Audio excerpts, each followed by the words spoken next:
A todos.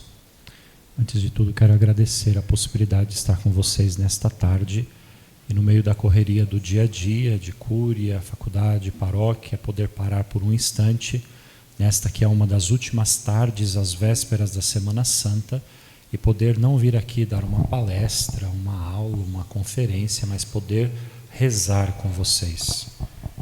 O padre fala baixo, né? Desculpa, tá? Meu povo já está acostumado já. Mas para dizer a vocês que eu devo lhes agradecer pela possibilidade que me dão de poder nesta tarde parar por esses minutos e rezar um pouco com todos vocês. E aí eu vi que na proposta da nossa palavra nesta tarde, seria que o padre pudesse dizer a vocês uma palavra sobre como se preparar para viver intensamente a Semana Santa, o Tríduo Pascal, o mistério da paixão, morte e ressurreição de nosso Senhor Jesus Cristo. Antes de tudo, devo dizer a vocês que se preparam para viver bem intensamente a Semana Santa, fazendo outras coisas. Mas entre estas outras coisas, com certeza está aquilo que vocês estão fazendo nesta tarde, se colocando de coração sincero diante de Deus, em profunda e verdadeira oração. E em segundo lugar, colocando-se diante de Deus como quem quer se deixar ser conduzido, não por si mesmo, não pelas próprias vontades, pelas próprias intenções, pela própria sabedoria, mas quem se coloca diante de Deus e se permite ser guiado pelo Espírito de Deus.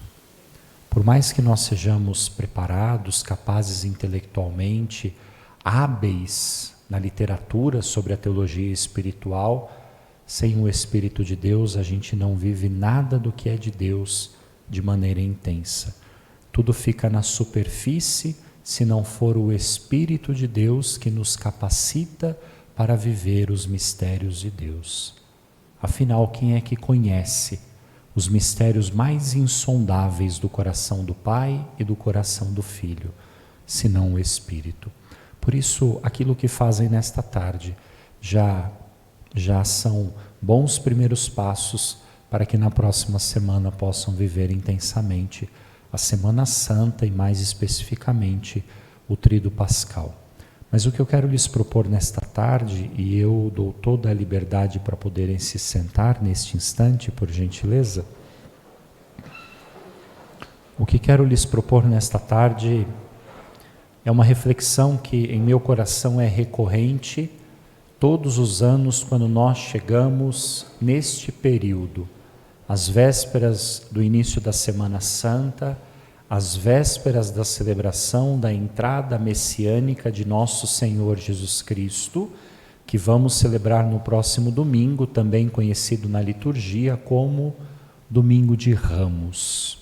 E aquilo que quero propor enquanto reflexão às senhoras e aos senhores nesta tarde, só pode ser feito mediante uma leitura cuidadosa, atenta e orante daqueles que são os mistérios para os quais nós estamos querendo nos preparar, os mistérios da paixão, morte e ressurreição de nosso Senhor Jesus Cristo.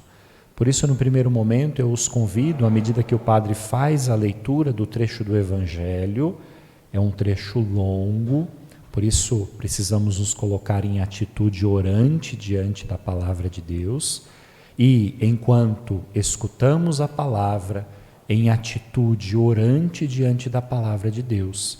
É claro que depois o padre vai lhes propor uma reflexão sobre este texto, mas mesmo sem a reflexão do padre, se a gente se coloca diante do texto numa atitude orante, Deus há de falar a cada um de nós, para além de tudo aquilo que o padre vai falar depois.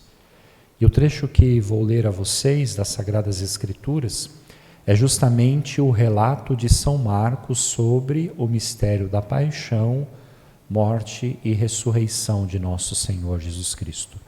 E aqui o padre vai lhes dizendo algumas coisas importantes, como se preparar bem para viver intensamente o tríduo pascal, colocando-se diante de Deus em profunda e sincera oração, deixando-se ser guiado pelo Espírito de Deus. E não é possível viver bem os mistérios da paixão, morte e ressurreição de nosso Senhor Jesus Cristo, sem estarmos mergulhados nestes mistérios que nos são revelados nos próprios evangelhos. Portanto, a nossa companheira na Semana Santa, em todos os dias, mas na Semana Santa e mais especialmente no Tríduo Pascal, é a palavra de Deus, são os evangelhos, e especificamente os evangelhos que narram aquilo que aconteceu e que se refere à paixão, morte e ressurreição de nosso Senhor Jesus Cristo. E que exercício excelente será para todos nós, se a partir de hoje nós nos organizarmos em nossa casa, nas nossas rotinas, e conseguirmos ver o que os 4 evangelistas dizem sobre a paixão, morte e ressurreição de nosso Senhor Jesus Cristo. Isso há de ser uma preparação excelente para vivermos intensamente a paixão, morte e ressurreição de nosso Senhor Jesus Cristo. Mas vejamos o que escreveu, o que registrou São Marcos sobre os mistérios inefáveis da paixão, morte e ressurreição de nosso Senhor Jesus Cristo. E nós encontramos capítulo 14 e capítulo 15 do Evangelho de São Marcos. Vejamos lá. Faltavam 2 dias para a Páscoa e a festa dos pães sem fermentos. Os sumos sacerdotes e os escribas procuravam com astúcia um modo de prender Jesus e matá-lo. Diziam com efeito: não no meio da festa, para que não haja tumulto entre o povo. Jesus se encontrava em Betânia e estava à mesa da casa de Simão o leproso. Veio uma mulher com um frasco de alabastro cheio de bálsamo de nardo puro, muito caro. Quebrando o frasco, derramou na cabeça de Jesus. Alguns dos presentes ficaram irritados e comentavam: para que este desperdício de bálsamo? Este bálsamo poderia ter sido vendido por mais de 300 denários para dar aos pobres. E se puseram a censurar aquela mulher.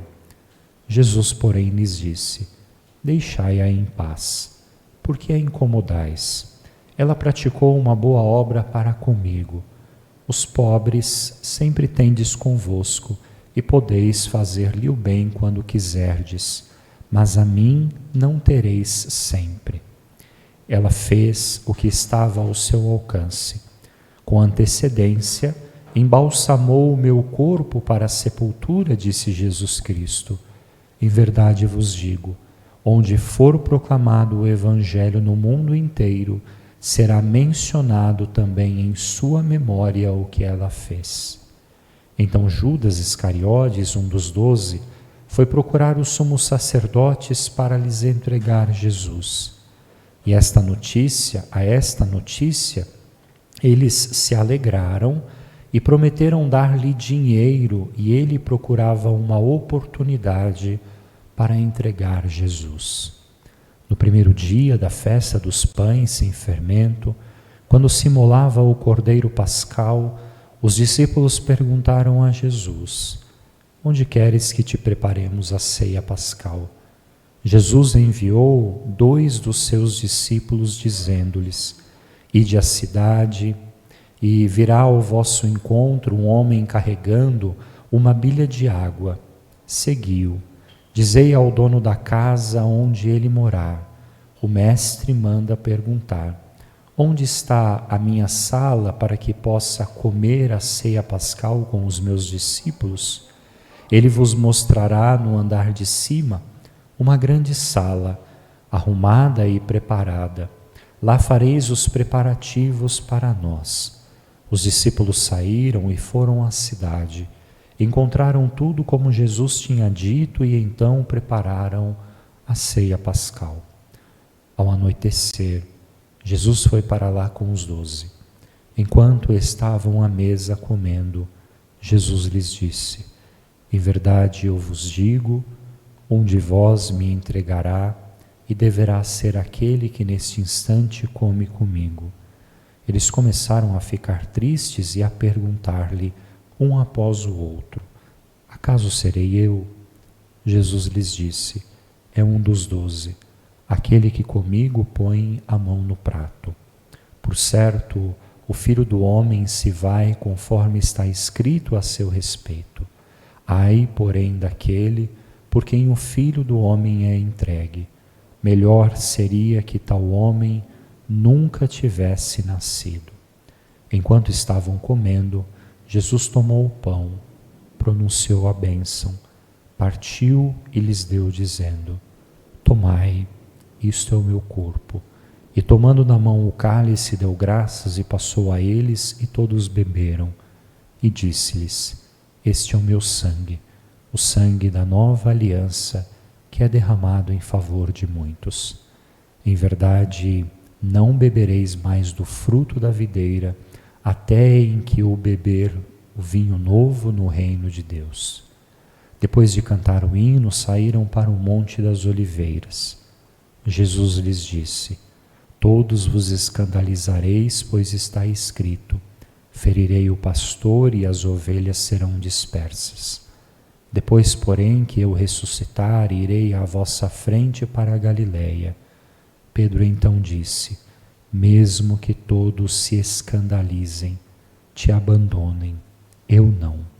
Respondeu-lhe Jesus: em verdade eu te digo, hoje mesmo, esta noite, antes que o galo cante 2 ou 3 vezes, me negarás.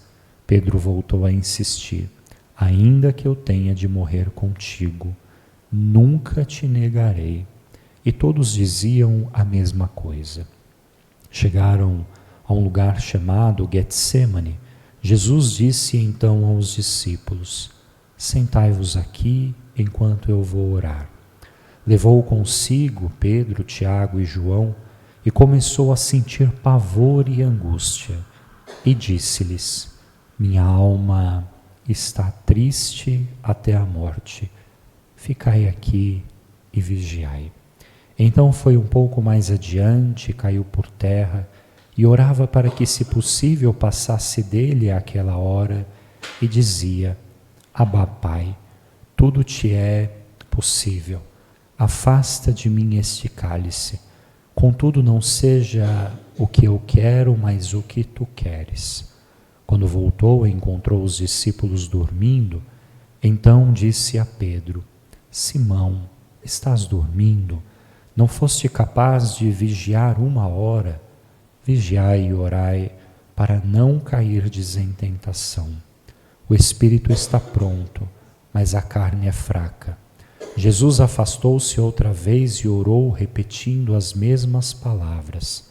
Ao voltar novamente, encontrou-os dormindo, pois seus olhos estavam pesados, e eles não sabiam o que lhe responder. Ao voltar pela 3ª vez, ele disse-lhes: Agora dormis e descansais. Basta, chegou a hora. Vede, o Filho do Homem vai ser entregue às mãos dos pecadores. Levantai-vos, vamos, aquele que vai me entregar aproxima-se. Jesus ainda falava quando chegou Judas, um dos 12, acompanhado de uma multidão com espadas e bastões da parte dos sumos sacerdotes, escribas e anciãos. O traidor tinha combinado com eles um sinal: é aquele que eu vou beijar. Prendei-o e levai-o com cautela. Logo que Judas chegou, aproximou-se e disse: Rabi, e então o beijou. Então eles agarraram Jesus e o prenderam. Um dos presentes puxou a espada e feriu o servo do sumo sacerdote, cortando-lhe a orelha. Então Jesus tomou a palavra e disse: Viestes com espadas e bastões para me prender, como se eu fosse um ladrão? Todos os dias eu estava convosco ensinando no templo e não me prendestes, mas é para que se cumpra as Escrituras. Então, abandonando-o, todos fugiram. Um jovem o seguia envolto num lençol sobre o corpo nu e tentaram agarrá-lo. Ele, porém, largou o lençol e fugiu correndo. Levaram Jesus ao sumo sacerdote e reuniram-se todos os sumos sacerdotes, os anciãos e os escribas. Pedro tinha seguido Jesus de longe, até dentro do pátio do sumo sacerdote. Sentado com os guardas, aquecia-se perto do fogo. Os sumos sacerdotes e o sinédrio inteiro procuravam um testemunho contra Jesus para poder matá-lo, mas não encontravam. Muitos davam falso testemunho contra ele, mas os depoimentos não concordavam. Levantaram-se alguns para dar falso testemunho contra ele e declaravam: Nós o ouvimos dizer: Destruirei este templo feito por mão humana e em 3 dias edificarei outro, não feito por mão humana. Mas nem assim o testemunho deles concordava. O sumo sacerdote então levantou-se no meio deles e perguntou a Jesus: Nada respondes? Que significa esse testemunho contra si? Jesus continuou calado e nada respondeu. O sumo sacerdote tornou a perguntar: És tu o Cristo, Filho de Deus bendito? Jesus respondeu: Eu sou. E vereis o Filho do Homem sentado à direita do Poderoso, vindo com as nuvens do céu. O sumo sacerdote rasgou suas vestes e disse: Que necessidade temos ainda de testemunhas? Ouvistes a blasfêmia, que vos parece? Então todos o sentenciaram réu de morte. Alguns começaram a cuspir nele. Cobrindo-lhe o rosto, batiam nele e diziam: Profetiza. E os guardas o receberam a bofetadas. Pedro estava no pátio, embaixo. Veio uma criada do sumo sacerdote e ao ver Pedro que se aquecia, olhou bem para ele e disse: Tu também estavas com o Nazareno, com Jesus. Pedro, no entanto, negou: Não sei, nem entendo de que estás falando. Ele saiu e foi para a entrada do pátio, e um galo cantou. A criada, que viu Pedro, começou outra vez a dizer aos que estavam por perto: Este é um deles. Pedro, porém, negou outra vez. Pouco tempo depois que lá estavam, diziam a Pedro: É claro que és um deles, pois tu és Galileu. Ele começou então a proferir maldições e a jurar: Nem conheço este homem de quem estais falando. E nesse instante o galo cantou pela 2ª vez. Então Pedro se lembrou da palavra que Jesus lhe tinha dito: Antes que o galo cante 2, 3 vezes me negarás. E caindo em si, começou a chorar. Logo de manhã, os sumos sacerdotes com os anciãos e os escribas, isto é, o sinédrio, inteiros se reuniram em conselho. Depois de algemarem Jesus, levaram-no e o entregaram a Pilatos. Pilatos o interrogou: És tu o rei dos judeus? Jesus respondeu: Tu o dizes. Os sumos sacerdotes faziam muitas acusações contra ele. Pilatos perguntou de novo: Não respondes nada? Olha de quanta coisa te acusam. Jesus, porém, para a admiração de Pilatos, nada respondeu. Ora, por ocasião da festa, Pilatos costumava soltar um preso que eles mesmos pedissem. Havia um homem chamado Barrabás, preso com rebeldes que cometeram um homicídio numa rebelião. A multidão chegou a pedir que Pilatos fizesse como de costume. Pilatos respondeu-lhes: Quereis que eu solte o rei dos judeus? Ele sabia que os sumos sacerdotes o haviam entregue por inveja. Os sumos sacerdotes instigaram a multidão para que, de preferência, lhe soltasse Barrabás. Pilatos tornou a perguntar: que quereis então que eu faça com o rei dos judeus? Eles gritaram: crucifica-o. Pilatos lhes disse: que mal fez ele? Eles, porém, gritaram com mais força: crucifica-o. Pilatos, querendo satisfazer a multidão, soltou Barrabás, mandou flagelar Jesus e o entregou para ser crucificado. Os soldados levaram Jesus para dentro do pátio do pretório e chamaram toda a guarnição. Vestiram Jesus com um manto de púrpura e puseram nele uma coroa trançada de espinhos e começaram a saudá-lo: salve, rei dos judeus. Batiam na sua cabeça com um caniço, cuspiam nele e, dobrando os joelhos, se prostravam diante dele. Depois de zombarem dele, tiraram-lhe um manto de púrpura e o vestiram com suas próprias vestes. Então levaram-no para fora, a fim de crucificá-lo, e obrigaram um homem que passava por ali, ao voltar do campo, a carregar-lhe a cruz. Era Simão de Cirene, pai de Alexandre e de Rufo.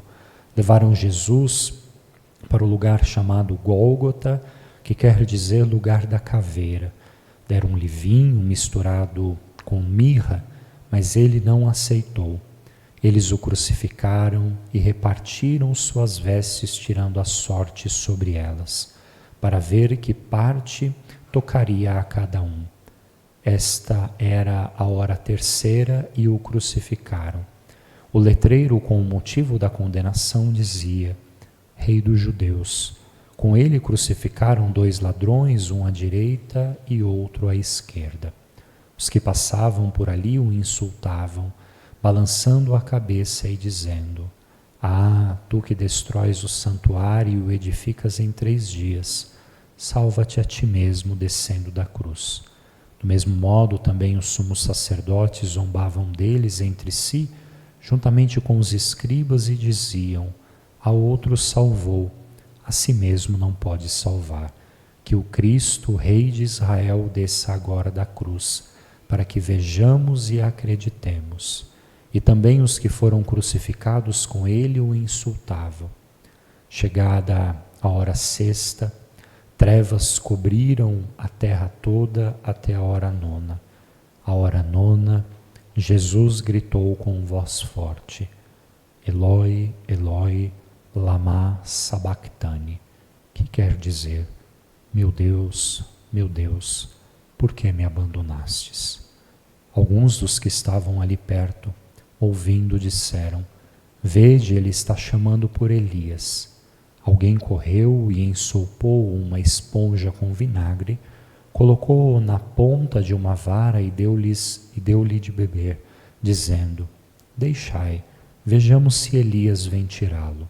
Então Jesus deu um grande grito e expirou, e o véu do santuário rasgou-se em 2 partes, do alto a baixo. Ao ver que havia expirado deste modo, o centurião que estava diante dele disse: Verdadeiramente este homem era Filho de Deus. Estavam ali também algumas mulheres olhando de longe, entre elas Maria Madalena, Maria, mãe de Tiago Menor, e de José e Salomé. Quando ele estava na Galileia, estas o seguiam e lhe prestavam serviços. Estavam ali também muitas outras mulheres que com ele haviam subido a Jerusalém. Já caíra da tarde e era o dia de preparação, isto é, a véspera do sábado. Por isso José de Arimateia, respeitável membro do Sinédrio, que também esperava o reino de Deus, enchendo-se de coragem, foi a Pilatos pedir o corpo de Jesus. Pilatos admirou-se que ele já estivesse morto. Chamou então o centurião e perguntou-lhe se de fato Jesus havia morrido. Informado pelo centurião, cedeu o corpo a José. Este comprou um lençol de linho, retirou Jesus da cruz, envolveu-o no lençol e colocou-o no túmulo escavado na rocha. Depois rolou uma pedra na entrada do túmulo. Maria Madalena e Maria, mãe de José, observavam onde ele havia colocado. Palavra da salvação. Glória a vós, Senhor.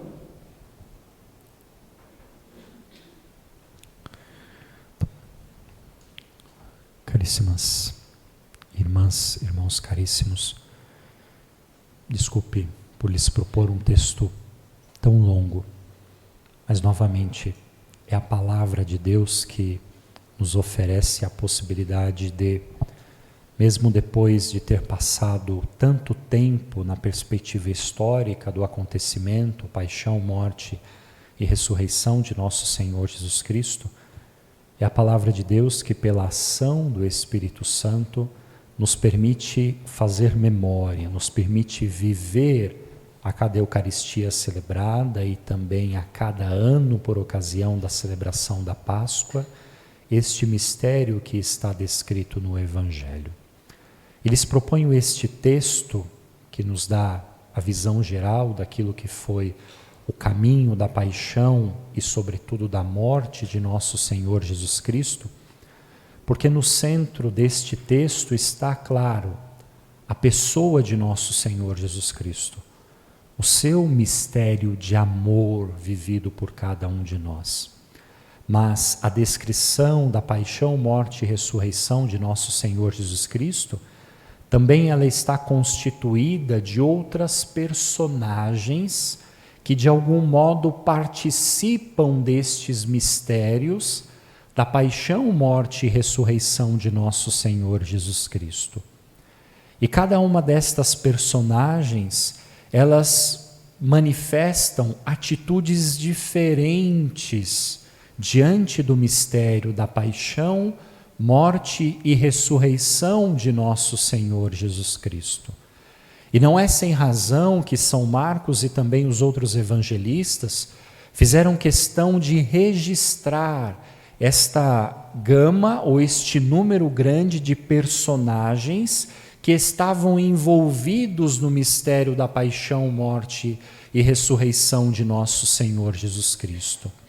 E assim os escritores sagrados fizeram, porque em cada uma destas personagens que estão em torno de nosso Senhor Jesus Cristo, na descrição do mistério de amor de sua paixão, crucificação e morte, e também ressurreição, está aqueles que são os comportamentos ou as atitudes humanas diante do mistério da paixão, morte e ressurreição.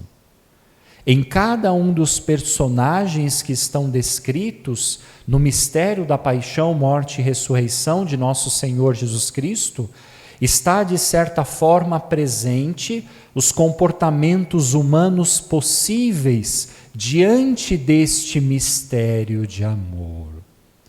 E por que esta reflexão talvez nos seja oportuna nesta tarde, às vésperas do início de mais uma Semana Santa, às vésperas da celebração litúrgica do Tríduo Pascal?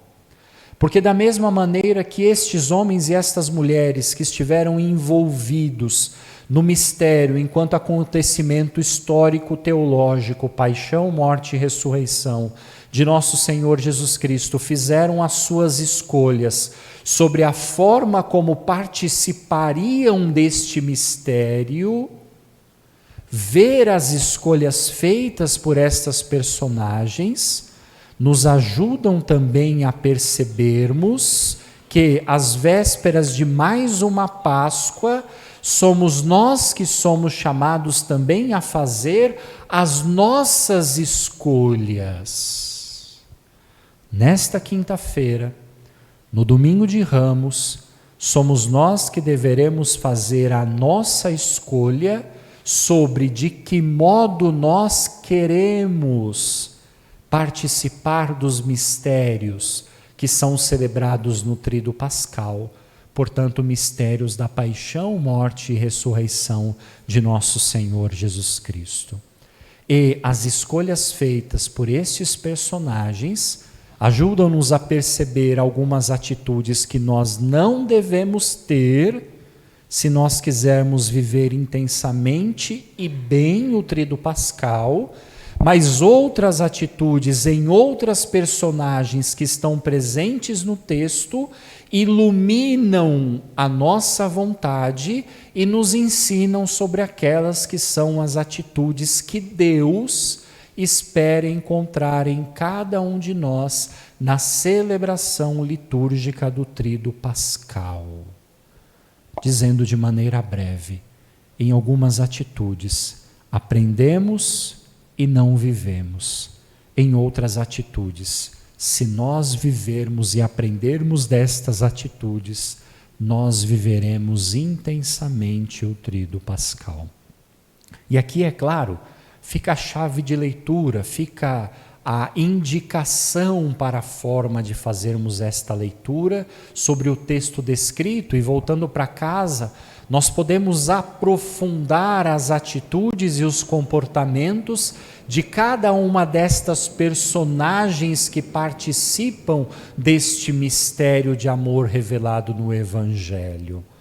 Mas nesta tarde, se vocês tiverem um pouco de paciência com este padre, eu vou destacar algumas personagens e algumas atitudes que, se Deus quiser, Deus não vai encontrar no nosso coração.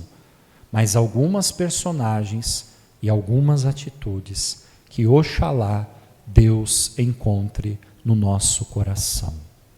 E quais são estas personagens que nos ajudam a compreender as exposições que devemos não ter e aquelas que devemos ter?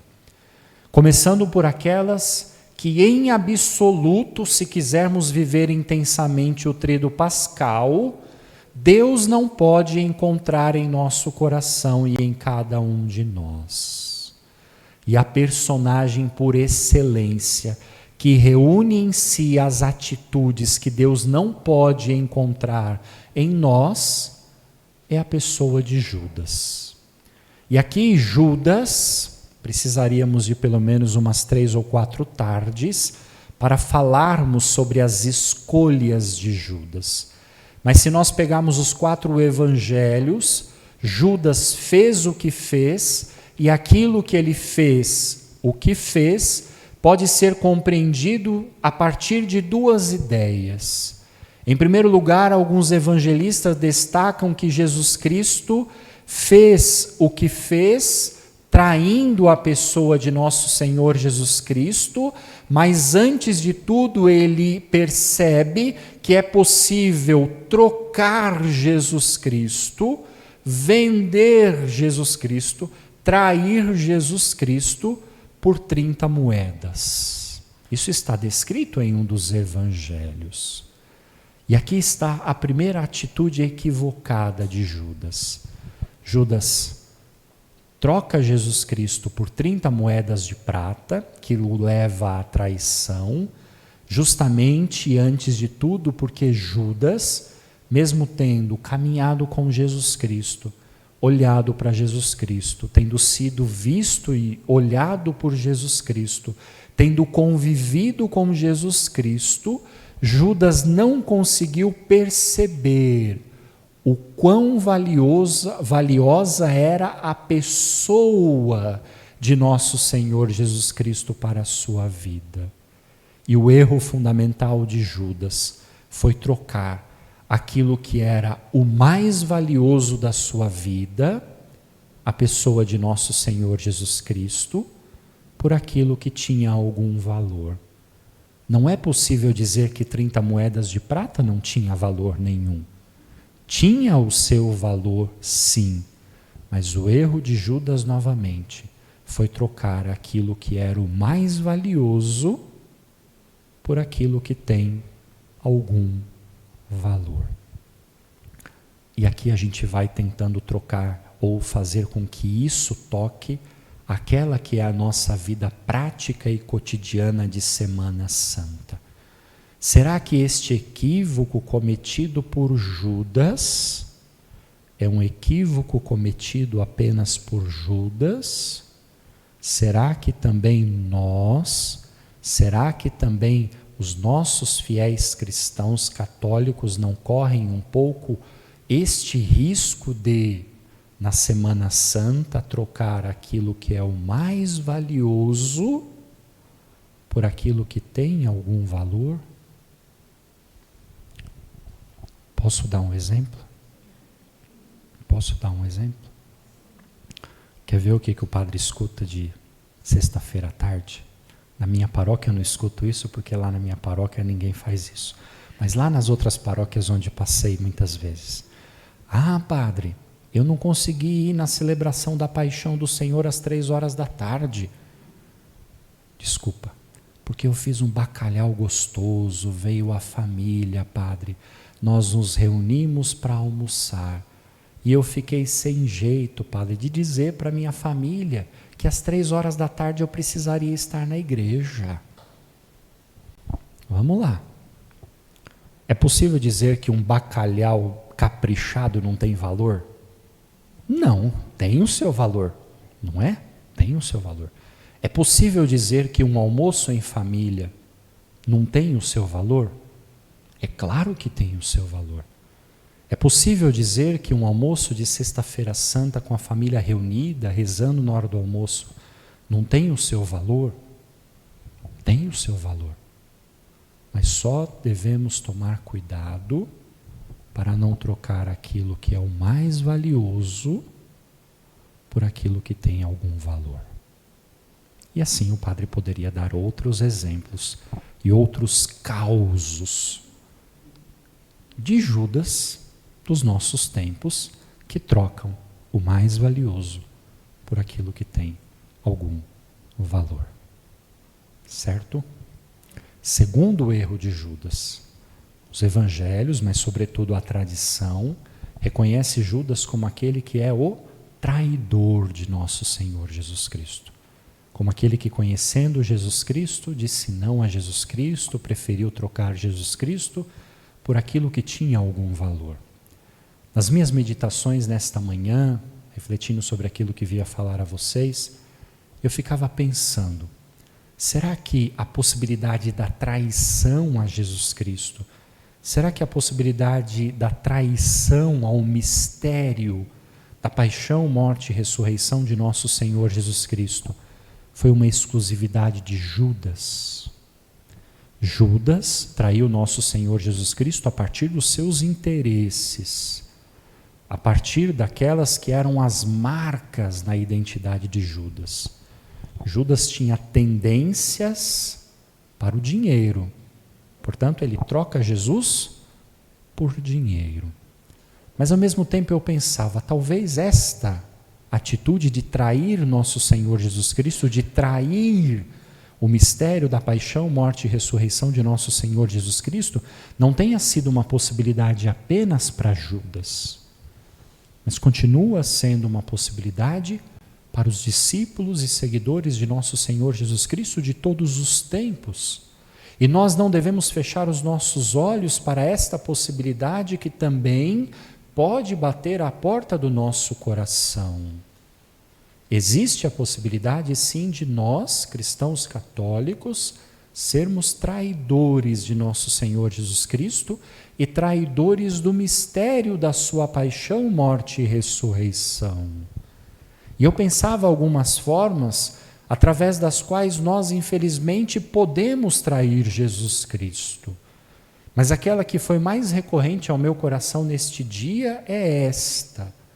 Se o mistério da paixão, morte e ressurreição ocorreu antes de tudo para a reconciliação, como diz São Paulo, para o perdão dos pecados, à medida em que nós temos consciência de que temos pecados graves às vésperas da celebração do Tríduo Pascal e conscientemente, voluntariamente, nós não procuramos um sacerdote para nos confessar desses pecados graves, é possível dizer sim que nós estamos traindo, negando o mistério salvífico que se revela na paixão, morte e ressurreição de nosso Senhor Jesus Cristo.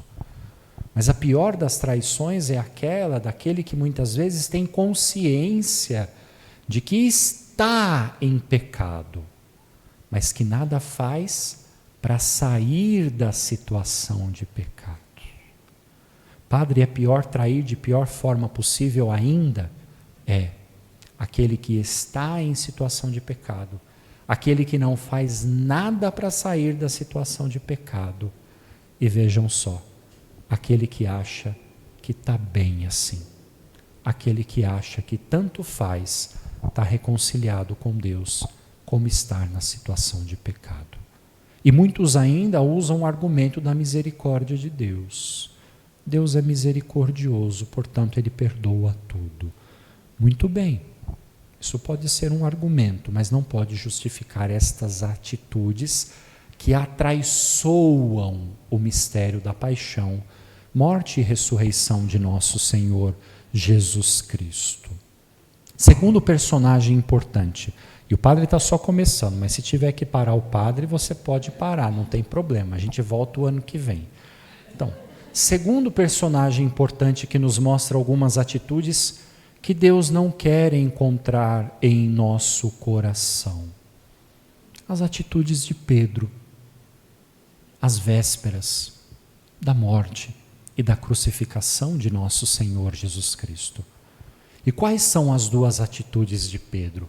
Em evangelhos diferentes, esta mesma atitude se manifesta de duas formas diferentes. Em um dos evangelhos, Pedro chega a dizer: olha, eu não tenho nada a ver com este homem.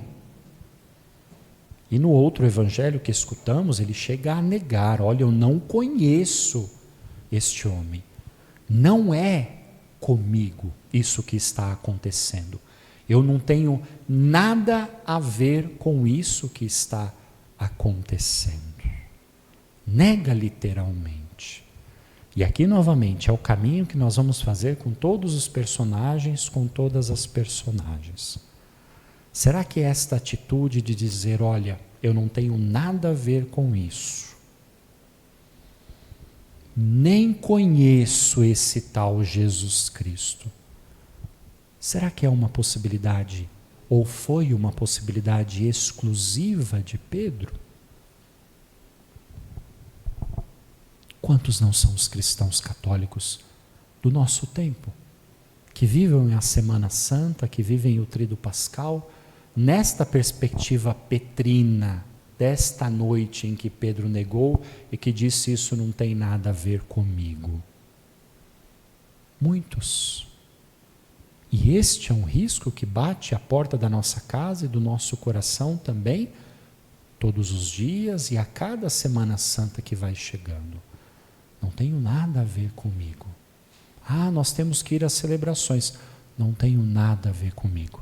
A minha semana vai continuar como se nada tivesse acontecendo. Será mais uma semana dentre todas as semanas da minha vida.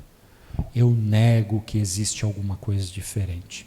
Eu nego que existe um mistério diferente que há de se desvelar diante de mim, no qual Deus há de manifestar o seu amor.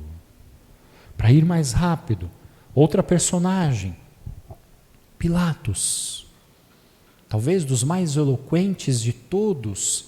O que faz Pilatos diante daquilo que está acontecendo diante de seus olhos, na pessoa de nosso Senhor Jesus Cristo? Não é? O evangelho que acabamos de escutar disse que Pilatos, para não desagradar as pessoas, entregou Jesus Cristo às outras autoridades. Numa imagem no outro evangelho, se não me recordo mal, o evangelho de São Mateus, ele chega a lavar as mãos para dizer: olha, eu não tenho nada a ver com isso. Para não desagradar as pessoas. Ele não se comprometeu com o mistério de amor que estava diante dos seus olhos. Aqui eu não preciso nem dizer que novamente é um perigo que nós corremos, para não desagradar os nossos amigos, para não desagradar a nossa família, para não desagradar aqueles que nos pedem atenção, que nos pedem tempo, que nos pedem compromissos nos dias da Semana Santa, para não desagradar a multidão, eu abro mão do mistério que está diante de mim. Ah, minha gente, e vamos adiante, não é? O que dizer da atitude de Pedro, Tiago e João no Monte das Oliveiras? O que faz Pedro, Tiago e João? Minha gente, vejam lá, Jesus Cristo leva 3 dos seus discípulos para o Monte das Oliveiras e naquela noite ele experimenta uma angústia tão profunda, mas tão profunda, que ele chega a transpirar sangue de tanta angústia. E ele acha que ele tem companheiros no momento da sua angústia. O que faz Pedro, Tiago e João?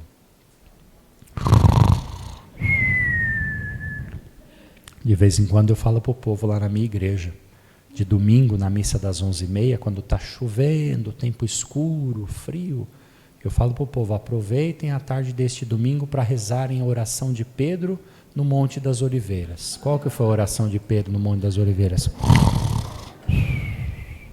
Mas o Evangelho diz que eles não dormiram porque eles estavam preguiçosos.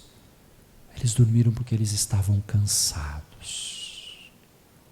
Não conseguiram se manter, não é, cientes, inteiros, diante daquilo que estava acontecendo diante dos olhos deles.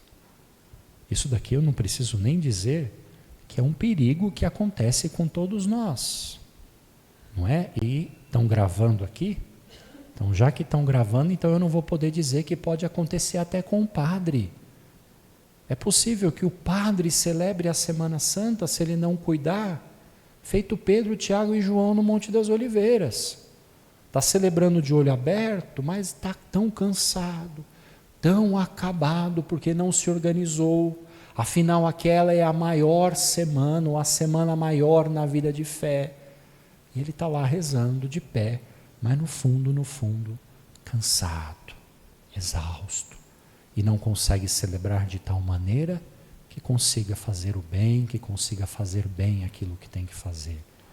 Mas não é uma possibilidade só do padre, é a possibilidade do povo também, de sermos surpreendidos nas celebrações do Tríduo Pascal, da Semana Santa, nas celebrações do mistério de amor de Jesus Cristo por nós, de também sermos surpreendidos.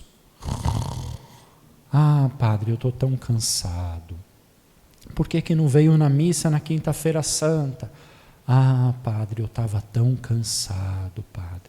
Cheguei do trabalho, padre. Olha, tinha lá umas questões em casa para resolver, a minha família. Eu estava exausto, padre, e não consegui ir para a missa. É Pedro, Tiago e João. Olha lá. Por isso, agora nós estamos na quinta-feira antes do início da celebração do Tríduo Pascal. Não é? Olha, o cristão, antes de tudo, nestas demandas, sobretudo na cidade onde nós estamos, na vida que nós levamos, o cristão tem que saber organizar a sua vida. E olha, quem quer viver uma vida de fé e não sabe estabelecer prioridades, não consegue viver bem a sua vida de fé.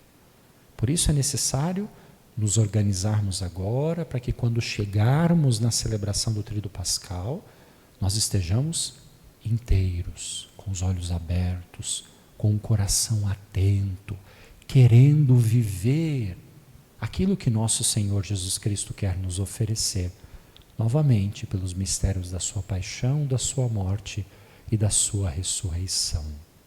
Se essas são as atitudes que, se nós assumirmos, nós não vamos viver intensamente os mistérios da paixão, morte e ressurreição, o Tríduo Pascal, quais são as atitudes que nós devemos ter?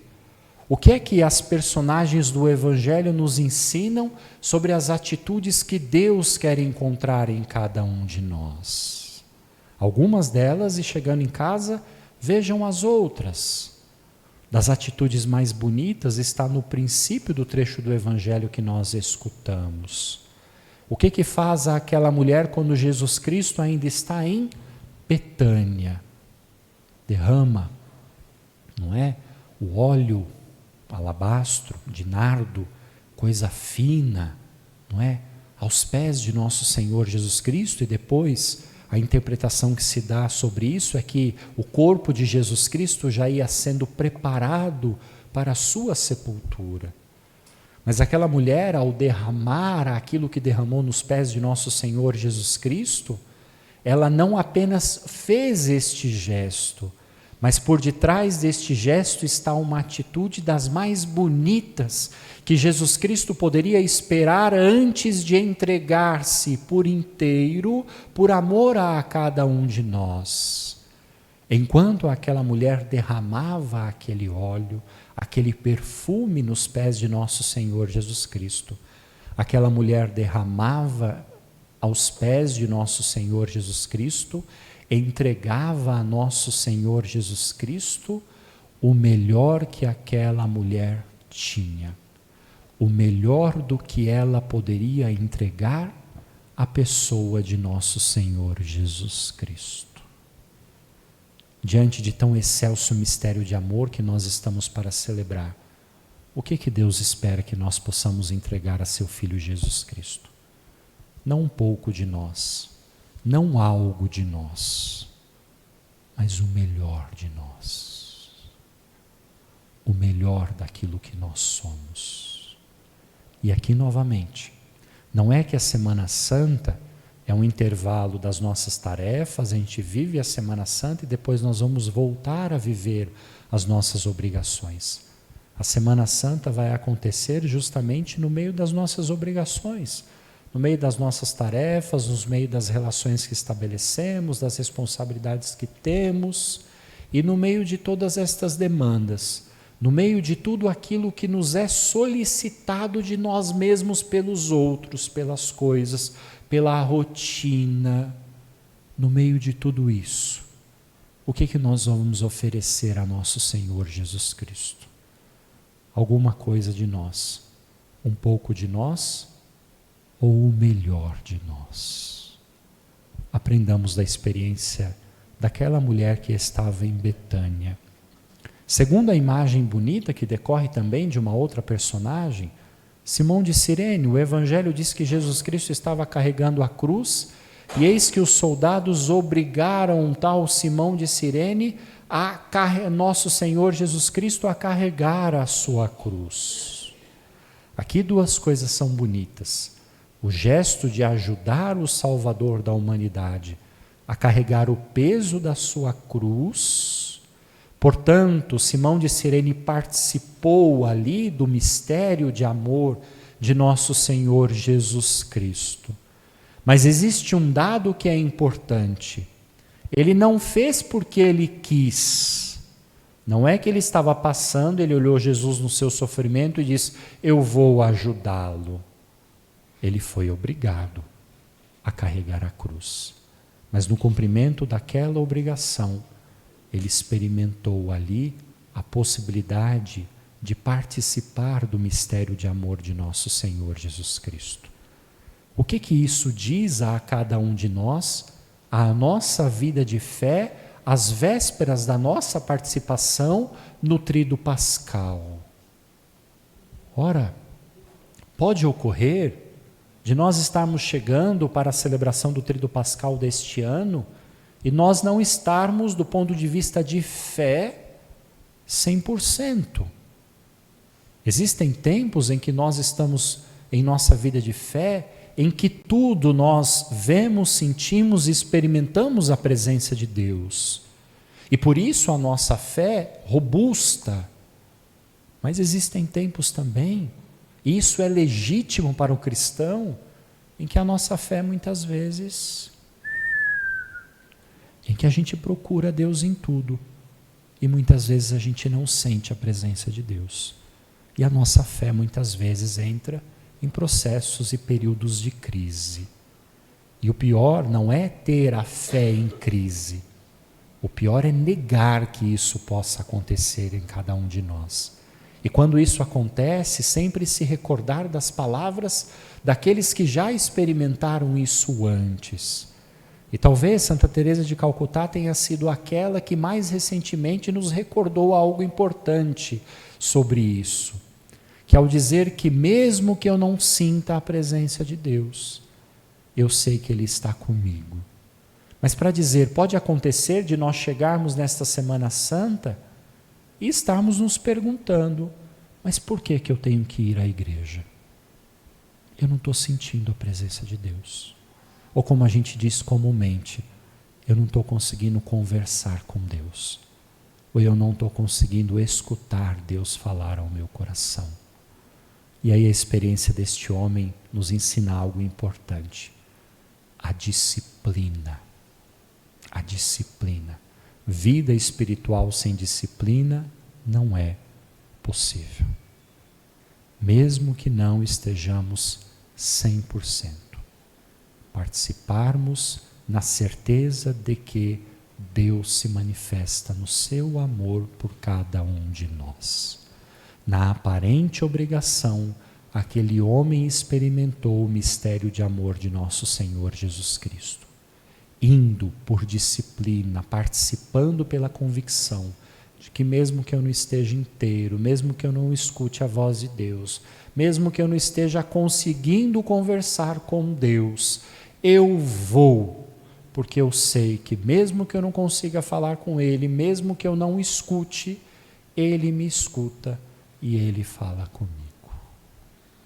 Outras importantes personagens, e aqui a gente vai indo adiante, o padre já vai encerrando, de outros personagens que nós poderíamos olhar neste evangelho, são as personagens daquelas que estavam diante da cruz de nosso Senhor Jesus Cristo.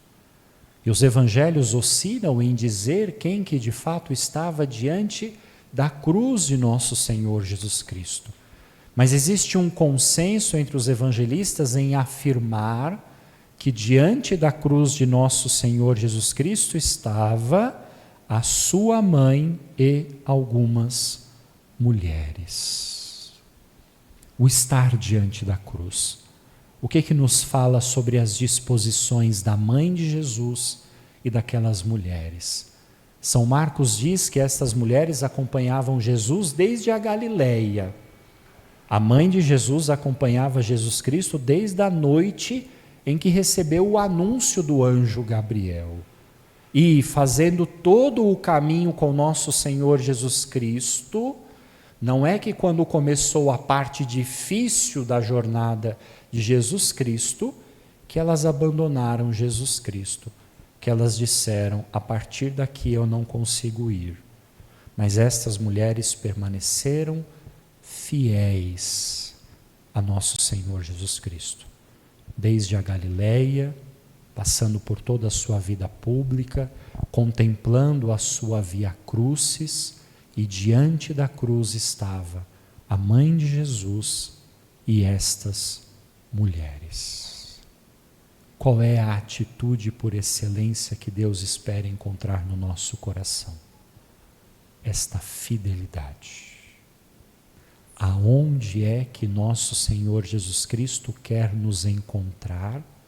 Na sexta-feira da paixão, desejando viver intensamente o tríduo pascal, aos pés da cruz. E algum dos evangelistas diz que essas mulheres estavam de pé diante da cruz, para dizer que mesmo diante de todo o sofrimento que contemplaram em nosso Senhor Jesus Cristo, elas permaneceram em pé, inteiras, diante de nosso Senhor Jesus Cristo. É assim que Ele quer nos encontrar na celebração do tríduo pascal. E a pergunta é oportuna. Mas, Padre, se eu permanecer fiel a nosso Senhor Jesus Cristo, e se eu me juntar àquelas mulheres que estavam diante da cruz, no momento da paixão e da morte de nosso Senhor Jesus Cristo, o que é que eu tenho a ganhar com isso? Muitas coisas. Mas os evangelhos nos falam algumas destas coisas. A primeira delas, Escutamos que aquele que estava diante da cruz, o centurião romano, foi o primeiro a reconhecer que Jesus Cristo era verdadeiramente o Filho de Deus. Somente aqueles que permanecem diante da cruz reconhecem e experimentam Jesus Cristo como verdadeiro Filho de Deus, Salvador da nossa vida. Aqueles que permanecem no tríduo pascal de pé, inteiros, intensos, apaixonados diante da cruz, são aqueles que, de acordo com o contexto da vida, de acordo com as suas intenções e as suas necessidades, experimentarão verdadeiramente Jesus Cristo como Filho de Deus em suas vidas. Mas não somente, aqueles que permanecem diante da cruz também experimentam outra coisa fundamental que Jesus Cristo veio oferecer: o perdão dos pecados. Foi para a reconciliação que Jesus Cristo viveu tudo aquilo que viveu. Mas é no alto da cruz que nosso Senhor Jesus Cristo, diante de tanto pecado, diante de tanto escárnio, se volta para o Pai e diz: Pai, perdoa-lhes, porque eles não sabem o que fazem. Portanto, aqueles que permanecem fiéis, inteiros, intensos diante da cruz, na celebração do Tríduo Pascal, são aqueles que experimentam a reconciliação de Deus, são aqueles que experimentam o perdão de Deus, os frutos mais bonitos do amor e da misericórdia de Deus. E o que dizer da certeza que Jesus Cristo dá àquele que também testemunhou a cruz de Jesus Cristo? Os evangelhos dizem que Jesus Cristo foi crucificado entre dois ladrões, um ladrão malcriado e o outro que foi tido como bom ladrão. Ao bom ladrão, o que nosso Senhor Jesus Cristo disse? Hoje mesmo estarás comigo no paraíso. A certeza da salvação. Aqueles que permanecem junto da cruz de nosso Senhor Jesus Cristo encontram a certeza da salvação.